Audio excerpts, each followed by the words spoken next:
السلام عليكم ورحمة الله وبركاته، والصلاة والسلام على سيدنا محمد صلى الله عليه وسلم. مرحبا بكم أحبائي وأصدقائي هواة جمع العملات النادرة والقديمة. معاكم عبد الفتاح ملين، قناة العملات المعدنية القديمة والنادرة. وقبل ما نبدأ الفيديو برجاء دعمكم وتفعيل زر الجرس لكي يصلكم مني كل جديد. النهاردة معانا 3 عملات ألمانية نادرة جدا ومبحوث عنها في كل أنحاء العالم وخاصة ألمانيا.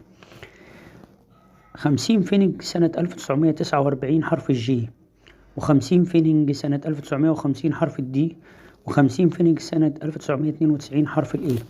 3 عملات نادرة جدا وسعرها يفوق الخيال، وخاصة سنة 1949 حرف الجي. ويا رب الفيديو يعجبكم.